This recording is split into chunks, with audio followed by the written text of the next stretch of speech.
Hello friends. आज हम एक नया ऑथर शुरू करने जा रहे हैं। और फ्रेंड्स, जो ऑथर है वो हमने लिया है रोमांटिक एज से। जी हाँ, रोमांटिक एज। और रोमांटिक एज की अगर बात आती है तो सबसे बड़ा नाम वहाँ विलियम वर्ड्सवर्थ का आ जाता है। लेकिन फ्रेंड्स, यहाँ विलियम वर्ड्सवर्थ को ऑलरेडी चूंकि स्टडी कर चुके हैं, तो आज हम स्टार्ट करने जा रहे हैं नेक्स्ट ऑथर। और जो बड़ी छोटी सी ही उम्र में वो इस दुनिया को छोड़ के विदा हो गए थे। लेकिन अबाउट 4 ईयर का जो उनका लिटरेरी स्पैन रहा है, जो 4 साल उन्होंने लिटरेचर लिख दिया, वो आज तक पूरी दुनिया में पढ़ाया जा रहा है। जी हाँ फ्रेंड्स, हम बात कर रहे हैं उस छोटे से ऑथर की, छोटा सा नाम लेकिन एक बड़ा सा लिटरेरी आउटपुट, यानी जॉन कीट्स की। फ्रेंड्स, जॉन कीट्स की बात करें तो एक रोमांटिक पोएट थे।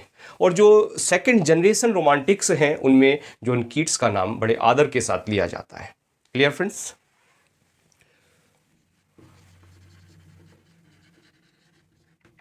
रोमांटिक पोएट, और you can say romantic as से ये ऑथर बिलोंग करते थे और second generation of romantic poet कहे जाते हैं।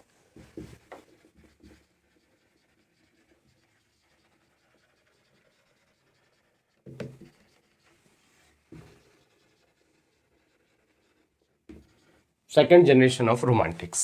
Clear friends? और इस सेकंड जनरेशन में इसके साथ साथ जो नाम आता है जॉन कीट्स के, वो आता है फ्रेंड्स शैली, पीवी शैली एंड लॉर्ड बायरॉन का। तो चलिए, एक क्वेश्चन और क्लियर हो जाता है यहां से। Along with PV Shelley and Lord Byron. Clear friends? अगर बर्थ की बात करें तो ये पैदा हुए इन द ईयर 1795, 1795 में मूरगेट, लंदन में।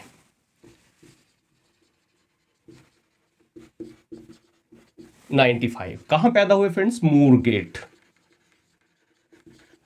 लंदन और इंग्लैंड। क्लियर? एक जो फैमिली थी वो बहुत अच्छी फैमिली नहीं थी, अच्छी भी नहीं कह सकते, और फ्रेंड्स खराब ही कहेंगे, क्योंकि जो फादर थे वो एक स्टेबल कीपर थे। क्लियर? स्टेबल जानते हैं, जहाँ घोड़े रहते हैं तो उसको स्टेबल कहा जाता है। स्टेबल में देखरेख करने का काम फादर करते थे। तो फादर का जो नाम था वो था फ्रेंड्स टॉमस।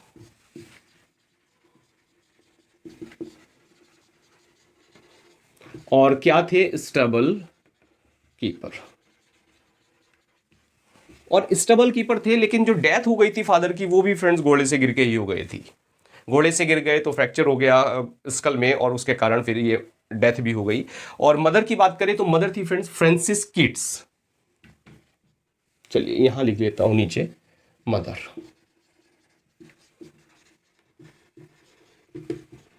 देखिए, एक चीज बता दूं आपको, ये जो ऑथर के फादर का नाम है और फादर का ऑक्यूपेशन है, इसको आप, मेरी राय है कि इसको साथ साथ लर्न करते चलें। चूंकि एक एग्जाम मुझे ध्यान है, शायद 2013 वाला ही एग्जाम था, जिसमें मुझे लगता है कम से कम 3 ऑथर्स के फादर पूछे थे, कौन थे फादर। तो ये भी एक इक्वली इंपॉर्टेंट क्वेश्चन बन जाता है, फादर कौन थे, क्या थे। बच्चे को जब एजुकेशन की बात आई तो फ्रेंड्स भेज दिया गया जॉन क्लार्क्स स्कूल। तो educated John Clarke school. Clear friends? Father मर गए थे। कैसे गिर गए थे? हॉर्स से गिर के ही फादर मर गए थे। और जब फादर मर गए तो मदर ने दूसरी शादी कर ली। और बच्चे की, यानी जॉन कीट्स की जो परवरिश हुई वो कहाँ हुई? ग्रैंडफादर्स के पास। क्लियर?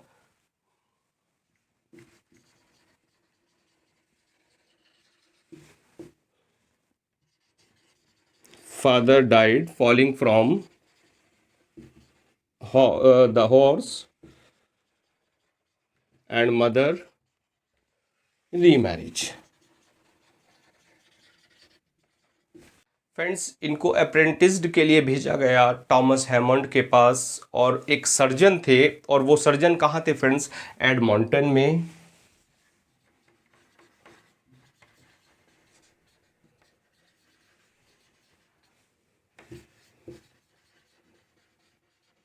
Thomas Hammond.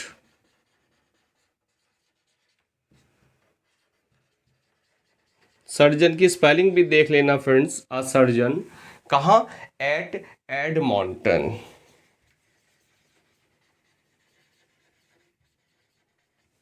और फ्रेंड्स इसके बाद जो इनकी फर्स्ट पोएम आई वो आई फ्रेंड्स 1814 में, 1814 में पहली बार राइटर ने कोशिश की, एक बच्चे ने कोशिश की, और वो पोएम थी imitation of Spencer. 1814 imitation of Spencer, first poem of kids. Clear हुआ बात? पॉइंट क्लियर हुआ फ्रेंड्स? तो चलिए नोट कर लेते हैं।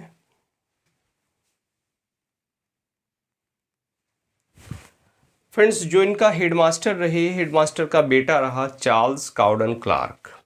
वो इनका एक फ्रेंड बना रहा और वो इनका एक मेंटर था। The headmaster's son Charles Cowden Clark.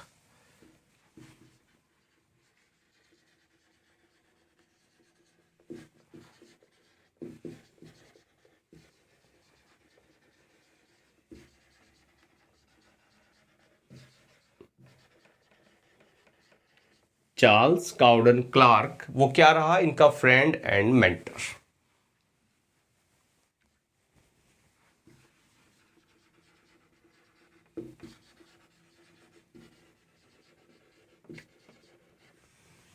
Clear? 1815 में यानी 1815 में अपने आप को एक मेडिकल स्टूडेंट जो गाइज हॉस्पिटल था लंदन में, वहाँ इन्होंने रजिस्टर्ड कर दिया। यानी फॉर्मल एक मेडिकल की डिग्री लेने के लिए ये रजिस्टर्ड हो गए as a medical student in the year 1815।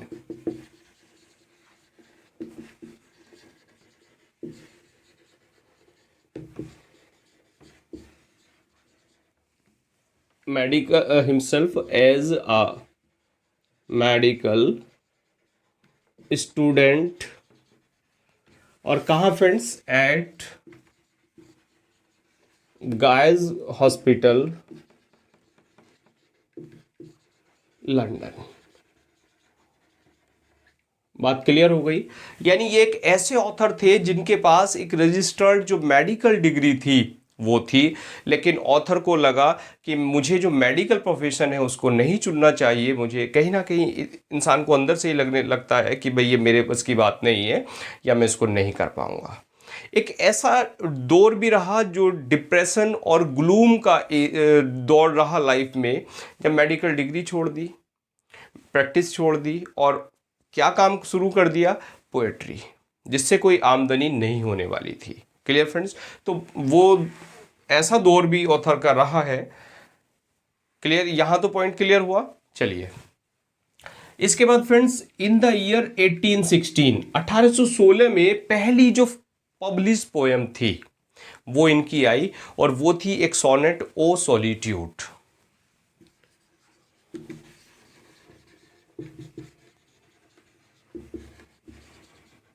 Poem a sonnet, और सोनेट का नाम क्या था friends? O solitude. O solitude. Clear friends? 1816 में ही एक दूसरी सोनेट इन्होंने लिखी on first looking into Chapman's Homer. और जो 1816 के अबाउट, ये मुझे लगता है अक्टूबर में आई थी, अक्टूबर 1816।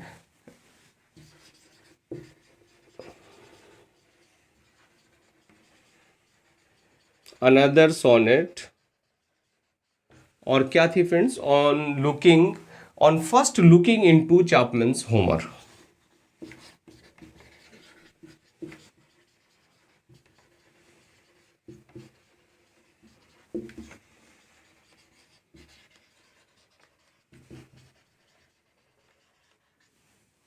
क्लियर?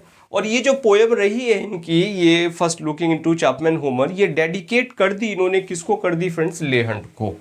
यही लिख देता हूं,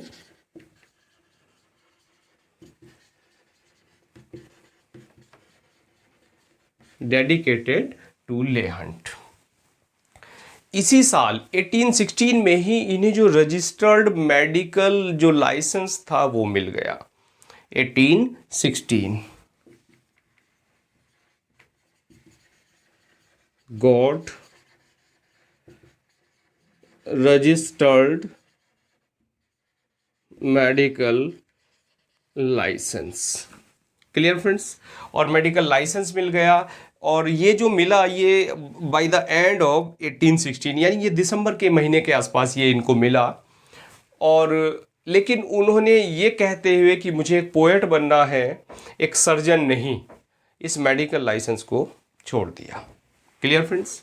और छोड़ ही दिया जब ऑथर की इच्छा नहीं थी मेडिसिन में जाने की, एज ए डॉक्टर प्रैक्टिस करने की, तो फिर कहाँ झुकाव हो गया? ऑथर का पोएट्री की तरफ हो गया। Clear friends? यहीं लिख दूं, चलिए एक पॉइंट और, announced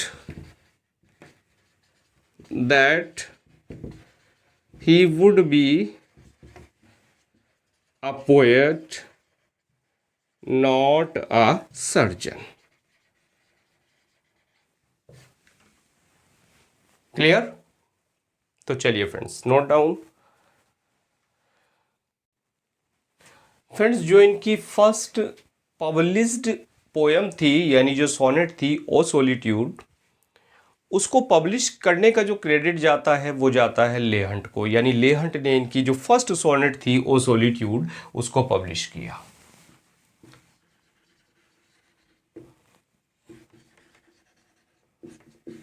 लेहंट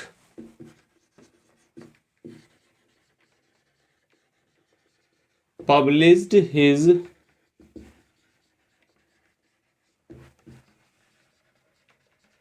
first sonnet O Solitude।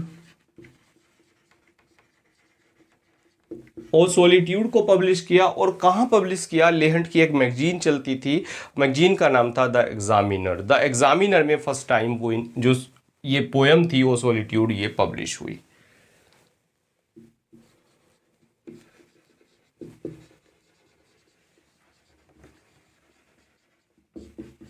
The examiner.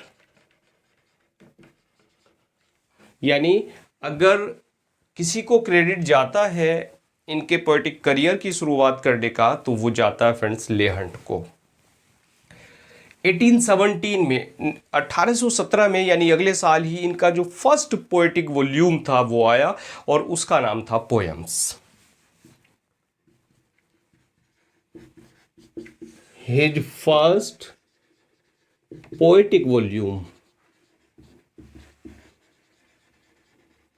और क्या नाम था friends? Poems.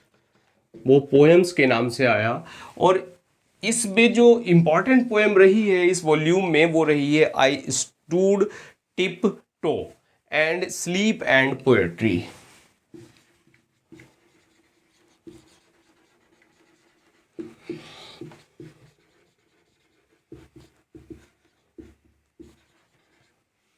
And sleep and poetry.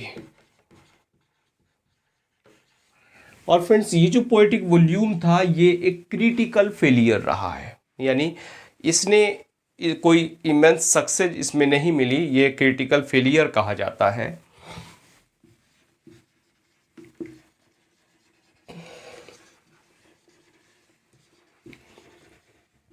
This volume was a critical failure. Clear friends? Hunt ने इनका इसके बाद एक एसे पब्लिश किया, और एसे जो था वो था थ्री यंग पोएट्स के नाम से।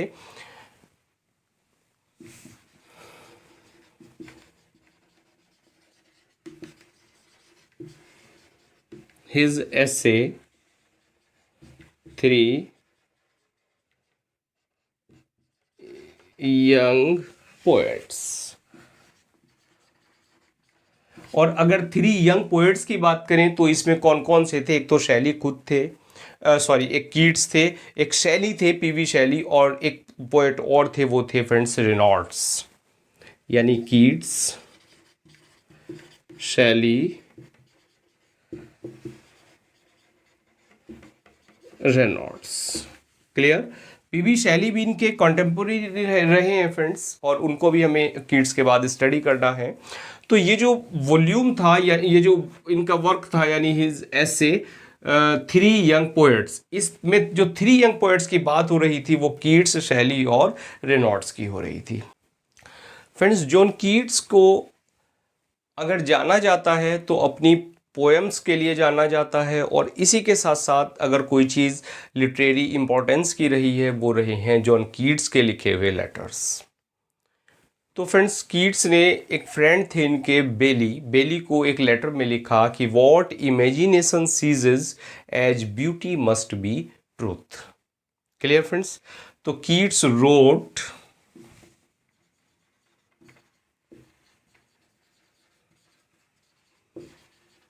to his friend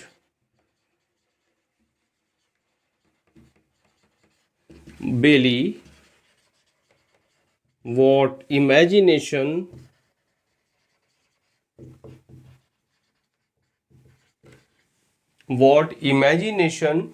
seizes as beauty must be truth.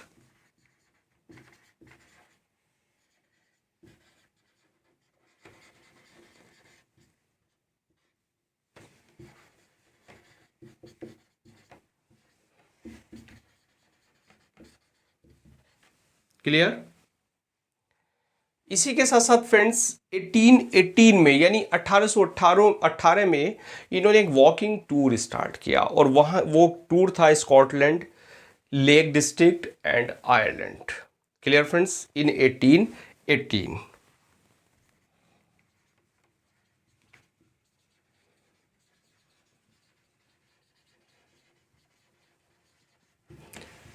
Walking tour to Scotland, Ireland and Lake Districts. Clear? तो चलिए फ्रेंड्स, नोट कर लेते हैं।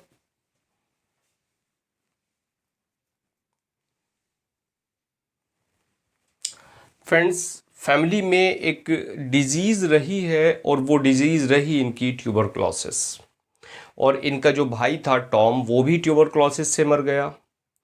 और कहीं ना कहीं ये जो डिजीज़ थी ये इनको हेरिडिटी में मिली थी, और ये डिजीज़ ऐसी रही है ट्यूबरक्लोसिस कि अगर जॉन कीट्स की डेथ की बात करें खुद की, तो वो भी ट्यूबरक्लोसिस से हुई थी। Clear?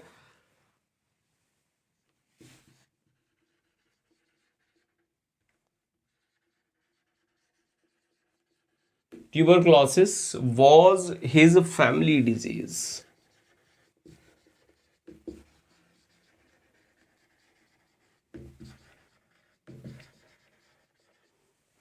His brother his brother Tom died of tuberculosis.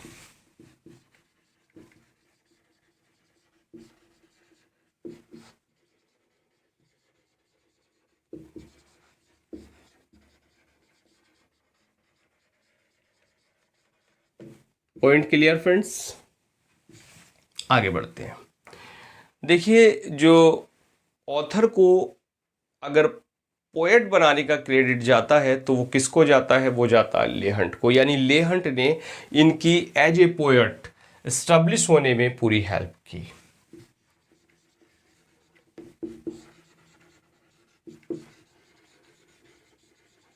helped Keats to establish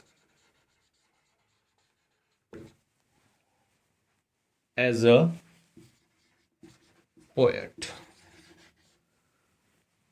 clear friends? आगे बढ़ते हैं। एक इजाबेला जॉन्स एक रही है, उससे ये अबाउट 1817 के आसपास, मई के महीने की बात है, वो फर्स्ट टाइम जो इजाबेल जॉन्स थी, इजाबेल जॉन्स से इनकी मुलाकात हुई।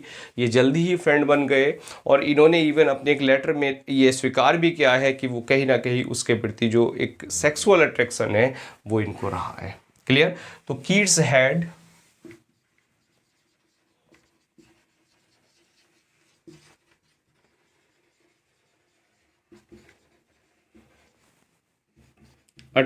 sexual attraction towards Isabella Jones. Jones. और visited, not visited, we should use met first time in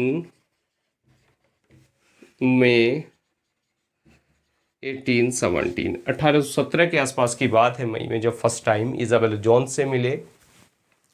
और फ्रेंड्स इनकी जो बड़ी फेमस पोएम रही हैं, the eve of Saint Agnes and the eve of Saint Mark, the eve of Agnes and the eve of Saint Mark's. और इसी के साथ साथ एक और पोएम रही है, ब्राइट स्टार।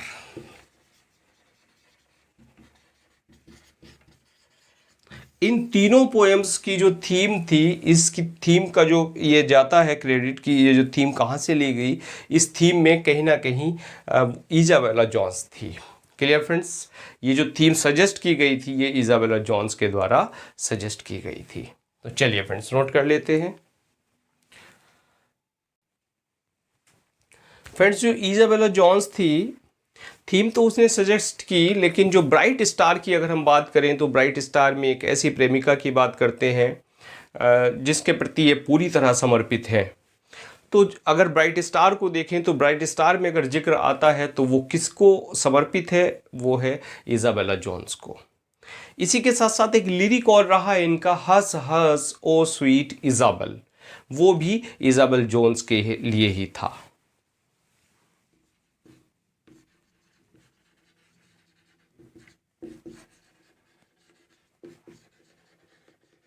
हस hush O sweet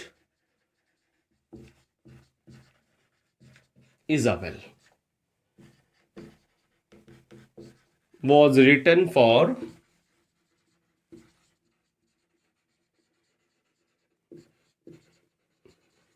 Isabella Jones. Clear friends, तो बात इजाबेला जॉन्स की हो रही है, लाइफ में इनकी आई। और इसी के साथ साथ फ्रेंड्स फर्स्ट टाइम नवंबर 18 में, यानी 1818 के नवंबर में पहली बार इनकी जो मुलाकात होती है, ये मिले। और किससे मिले, वो बिलविड ऐसी है जिसको सब जानते हैं, यानी मिस फैनी ब्राउन। क्लियर फ्रेंड्स, फ्रांसिस फैनी ब्राउन।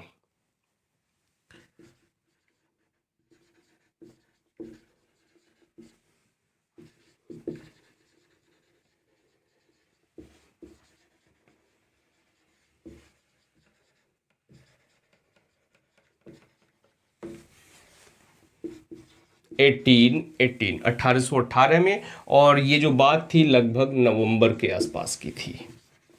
क्लियर फ्रेंड्स, एक पोएम जो रिफ्लेक्ट करती है, किसको रिफ्लेक्ट करती है, फैनी ब्राउन को, वो है बड़ी फेमस पोएम जो हमने सिलेबस में भी पढ़ी है, La Belle Dame sans mercy.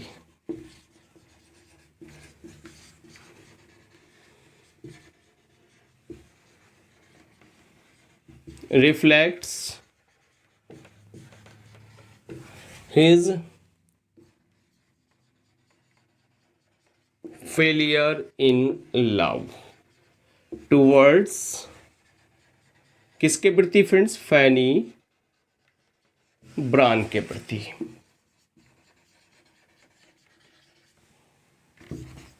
Clear हुई बात। लव इज माई रिलीजन, कि जो प्रेम है वो मेरा धर्म है। I could die for that,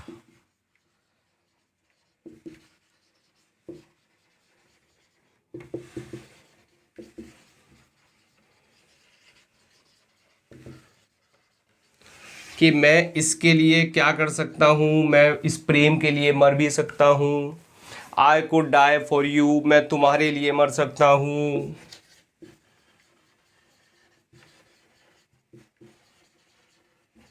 और ये जो लाइन है फ्रेंड्स, ये एक लेटर में इन्होंने लिखा। और यहाँ जो कुड डाई फॉर यू, ये बात किसकी हो रही है, यहाँ जो यू है वो है friends Fanny Brown. In a letter to Fanny Brown. और ये जो लेटर रहा है वो अबाउट 1819 में ये रहा है, 1819 के आसपास में ही ये लेटर लिखा गया, जब जिसमें उन्होंने इतनी बड़ी बात कर दी कि love is my religion, I could die for that, I could die for you, कि मैं प्रेम के लिए मर सकता हूँ और मैं तुम्हारे लिए भी मर सकता हूँ। बात क्लियर फ्रेंड्स? तो चलिए नोट डाउन। फ्रेंड्स जुलाई 1818 की बात है, जुलाई 1818 में कीट कॉट अ बैड कोल्ड, बुरी तरह से इन्हें कोल्ड का असर हुआ। एक्चुअल में ये अपना जो भाई था इनका टॉम के साथ ठहरे हुए थे। टॉम को ट्यूबरक्लोसिस हो गया था, तो ये उसकी नर्सिंग कर रहे थे, यानी उसकी हेल्प कर रहे थे उस बीमारी से रिकवर होने में। उसकी देखभाल करने के दौरान ही इनको 1818 में एक जो कोल्ड है, कोल्ड का असर हुआ। यानी कहीं ना कहीं ऐसा माना जाता था कि जो सिम्टम हैं ट्यूबरक्लोसिस के, वो फर्स्ट टाइम, कुछ क्रिटिक्स कहते हैं कि तभी जब ये अपने भाई टॉम की सेवा कर रहे थे, तभी इनमें फर्स्ट टाइम ट्यूबरक्लोसिस जो है वो दिखाई दिया। Clear friends?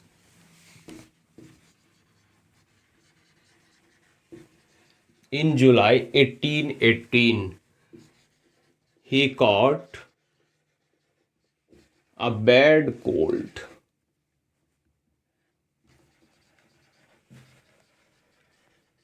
While nursing his brother Tom, who got tuberculosis. Point clear हो गया फ्रेंड्स? जॉन कीट्स का एक वर्क था, बड़ा फेमस वर्क रहा है फ्रेंड्स, एंडीमियन। और जो एंडीमियन है वो इन्होंने डेडिकेट किया किसको? टॉमस चैटरटन को।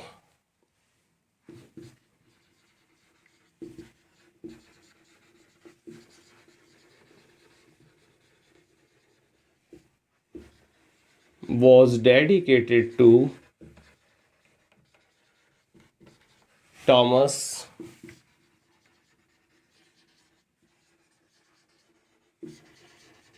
चैटरटन। बहुत पॉइंट क्लियर हो गया फ्रेंड्स? और जो एंडीमियन रहा है, एंडीमियन को इन्होंने कहा है क्या?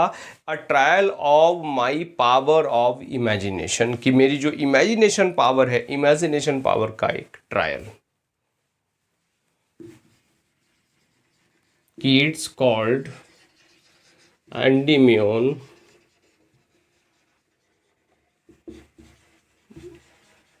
a trial of my power of imagination.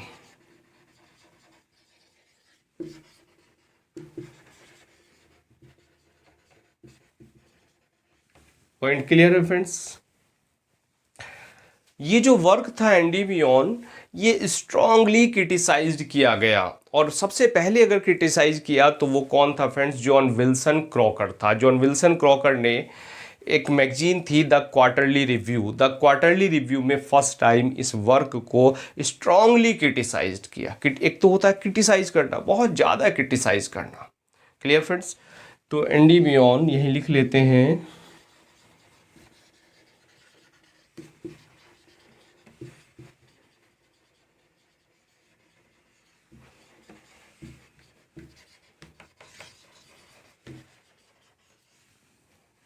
और एक्चुअल में फ्रेंड्स ये माना जाता है, बहुत सारे क्रिटिक्स ने ये भी कहा कि जो जॉन कीट्स की डेथ हुई है वो ट्यूबरक्लोसिस से नहीं मरा, बल्कि वो इस वर्क के क्रिटिसिज्म से मरा, इस वर्क को स्ट्रांगली क्रिटिसाइज किया उससे मरा। Clear friends? लेकिन एक्चुअल में जो देखिए जो डेथ रही है उसका रीज़न रहा है ट्यूबरक्लोसिस। लेकिन चूंकि एक छोटा बच्चा जिसने अभी पोइटिक करियर की शुरुआत की है, उसके किसी वर्क को आप इतना ज़्यादा क्रिटिसाइज कर दोगे कि उसका मोराल ही डाउन हो जाए, तो कहीं ना कहीं उसका असर पड़ जाता है। Clear friends? तो जॉन विल्सन क्रॉकर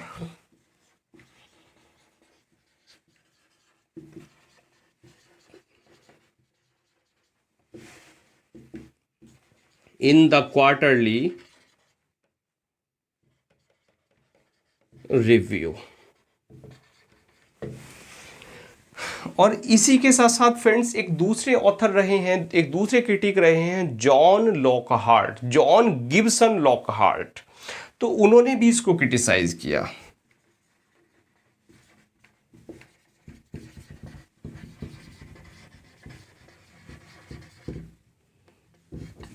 तो जो लॉकहार्ट थे फ्रेंड्स, लॉकहार्ट ने एंडाइमियन को क्रिटिसाइज किया, और किस में किया फ्रेंड्स, वो थी Blackwood's Magazine. Blackwood's Magazine में भी इन्होंने इसको क्रिटिसाइज किया।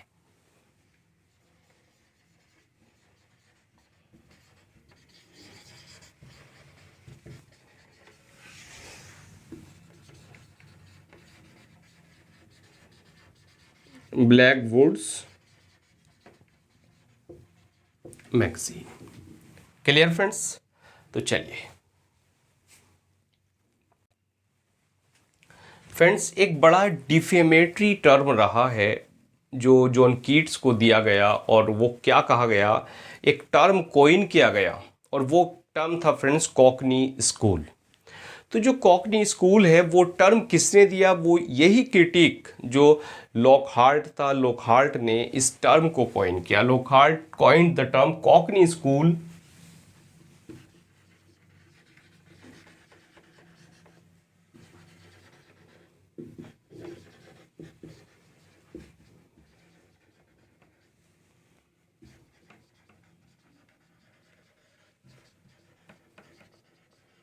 Cockney school.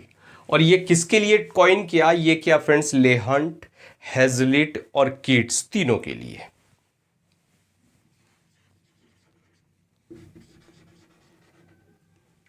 Hunt, Hazlitt and Keats. और एक्चुअल में जो टर्म था ये फ्रेंड्स कैसा टर्म था, ये कोई शान बढ़ाने वाला टर्म नहीं था, ये एक डिफेमेटरी टर्म था। क्या? डिफेमेटरी टर्म था, यानी निंदा करने वाला टर्म था। और फ्रेंड्स ये जो वर्ड आया है कोकनी, इस कोकनी का जो मतलब होता है, कोकनी एक्चुअल में क्या है मैं बता दूं, इंग्लैंड की एक डायलेक्ट है। डायलेक्ट समझते हैं, एक बोली है। और इवन जो ईस्ट इंग्लैंड है, ये माना जाता है कि जो सेंट मैरी ले बो की जो चर्च है, उसकी जो घंटियों की आवाज़ जितनी दूर तक सुनाई देती है, वहाँ तक जो भी पैदा होते हैं लोग, उनको कहा जाता है कोकनी। और एक्चुअल में फ्रेंड्स देखिए, इस डिफेमेटरी टर्म को देने का मतलब ये था कि ये जो तीनों लोग थे, ये कहीं किसी अच्छी यूनिवर्सिटी में नहीं पढ़े, इवन अच्छी फैमिली से नहीं थे, इसी कारण ये डिफेमेटरी टर्म इनको दे दिया गया। Clear friends? और इवन लोकहार्ट ने तो यहां तक एडवाइस दे दी थी किड्स को कि किड्स, तुम्हारे बस की बात नहीं है पोएट्री, अपने प्लास्टर, पिल्स और जो ऑइंटमेंट बॉक्सेस है वहां पे चले जाओ। मीन्स जो प्रोफेशन तुम छोड़ चुके हो वो उसी को पकड़ लो, जाओ अपना जो मरहम पट्टी है वो करो। किसने कहा फ्रेंड्स? लोकहार्ट ने किड्स को कहा।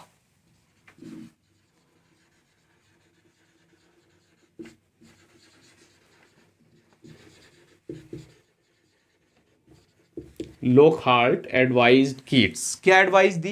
Back to the shop Mr John.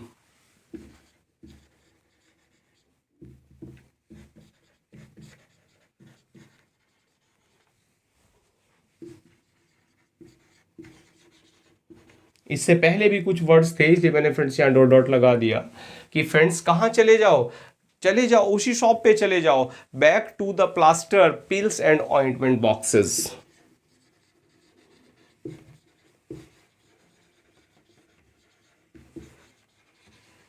Pills and ointment, OINTMENT, ointment boxes. बात क्लियर है फ्रेंड्स? कीट की तबीयत खराब होती जा रही थी, ट्यूबरक्लोसिस उनको अपने पूरी तरह से उन पे हावी हो चुकी थी। और जो डॉक्टर्स हैं, डॉक्टर्स ने कहा कि जो कोल्ड क्लाइमेट है ये तुम्हारे लिए ठीक नहीं है, तो बेटर होगा कहीं जो वार्मर क्लाइमेट है उसमें तुम चले जाओ, ताकि कुछ तुम्हारा, ताकि जो क्यूर है वो रिकवरी है तुम वहाँ इससे ट्यूबरक्लोसिस से कर सको। Clear friends?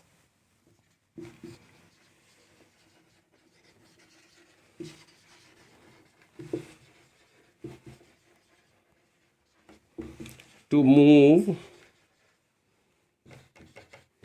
to a warmer climate. Clear friends. अब वार्मर क्लाइमेट का जब सजेशन दिया गया तो कीट्स चले गए। एक फ्रेंड था इनका जोसेफ सेवरन, सेवरन के यहाँ इटली में चले गए। At the suggestion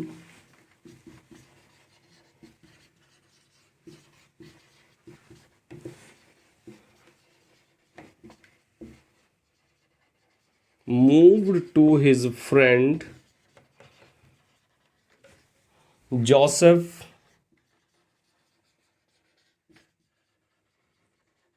सेवरन। Joseph Severn के यहाँ चले गए। और कहाँ चले गए फ्रेंड्स?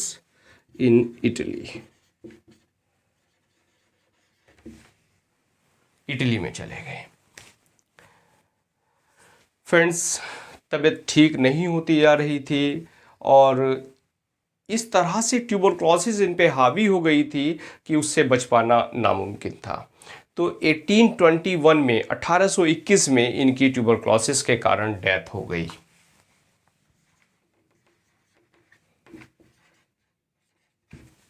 और फ्रेंड्स 1821 में भी ये जो अबाउट था, ये फरवरी का महीना था, कोई डेट रही होगी। तो 1821 के फरवरी में in the lap of his friend, अपना जो दोस्त था यही Severn Keats took his last breath, अंतिम सांस जो ली वो अपने दोस्त सेवरन की गोद में इन्होंने ली। Clear friends. तो चलिए नोट कर लेते हैं।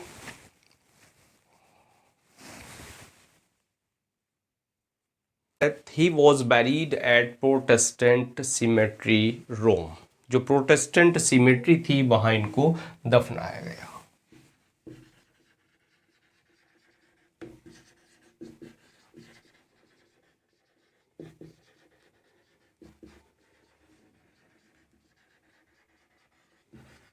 रोम। और फ्रेंड्स इसी के साथ साथ जो इनका एपिटेफ था वो क्या था?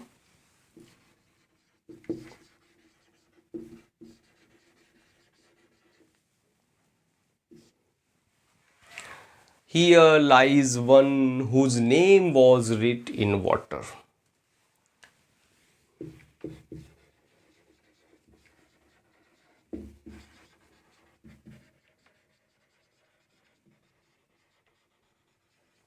Whose name was writ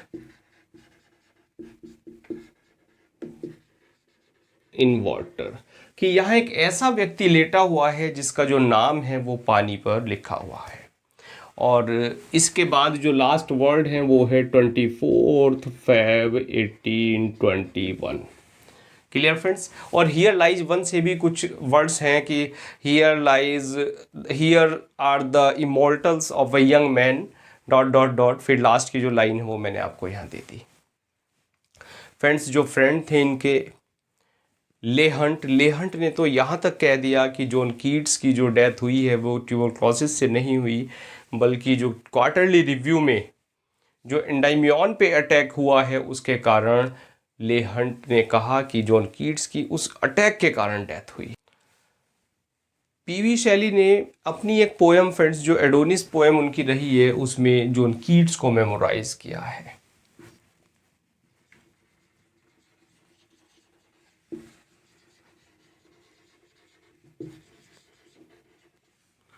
memorizes Keats in his poem Adonis। Clear friends. तो बहुत सारी बातें हमने बायोग्राफी की सीख ली, ऑथर के बारे में सारी चीज़ें हमने जान ली। लेक्चर भी फ्रेंड्स मुझे लगता है आज काफ़ी लेंदी हो गया, बोर भी आप हो रहे होंगे। तो कोई बात नहीं फ्रेंड्स, इस बोरियत से ही निकल के हमें हमारा जो रास्ता है वो हमारी सक्सेस की तरफ जाता है। और फ्रेंड्स एक्चुअल में देखिए, एक चीज़ क्लियर कर दूं, जो लेक्चर्स हैं वो आपको रेगुलर वे में मिल रहे हैं और मिलते रहेंगे। और कोशिश है मेरी कि आपके एग्ज़ाम से पहले ये सारा सिलेबस आपको मिल जाए। इसी बीच कुछ लोगों के सजेशंस हैं, कुछ की डिमांड है कि जी हमें जो चैनल पे पीडीएफ नोट्स हैं जो भी आपने पढ़ाया है उसको अवेलेबल करा दूँ। फ्रेंड्स देखिए, लेक्चर जो चल रहे हैं ये फ्री ऑफ कॉस्ट हैं, इसमें आपको कुछ पे नहीं करना है। लेकिन अगर आप बात पीडीएफ की करते हैं तो जो पीडीएफ हैं वो फ्रेंड्स फ्री नहीं है, वो पेड हैं। कितना है, कैसा है, हालांकि अभी काम चल रहा है चैनल पे। जितने भी टॉपिक्स मैं करा चुका हूँ, चाहे वो आपकी वर्ड पावर हो, नॉर्मल लुइस हो, या आपकी कंप्लीट ग्रामर हो, या जितने भी ऑथर्स हों, वो सब वो डिजिटल फॉर्म में वो तैयार हो रहे हैं। हो सकता है 1-2 दिन उनको लग जाए अभी तैयार होने में फ्रेंड्स। तो उसके बाद जो है ये अब तक जितना भी चैनल पे आपका मटेरियल है, ये सारा मटेरियल डिजिटल फॉर्म में रिसेंटली आपको तैयार हो जाएगा। उसके बाद एक चार्जेज हैं वो मैं अनाउंस कर दूंगा, और जिसको वो परचेज़ करना है पूरा पैकेज, मीन्स जो अगर आपको टाइम सेव करना कोई चाह रहा है, देखिए बेटर तो है कि आप उसको नोट डाउन करते रहें, लेकिन अगर आपको लग रहा है मेरे पास टाइम नहीं है, तो उसके लिए फ्रेंड्स आपको एडिशनल पे करना पड़ेगा, और उसको जो सॉफ्ट कॉपीज़ हैं वो आपको अवेलेबल हो जाएंगी। तो उसकी भी एक कम्युनिटी टैब में मैं एक अनाउंसमेंट रिसेंटली मैं कर दूंगा, तो जो चाहते हैं वो इच्छुक हों वो वहाँ मुझे कमेंट करके बता सकते हैं। तो चलिए फ्रेंड्स, मिलते हैं नेक्स्ट लेक्चर में। Now thanks for watching this.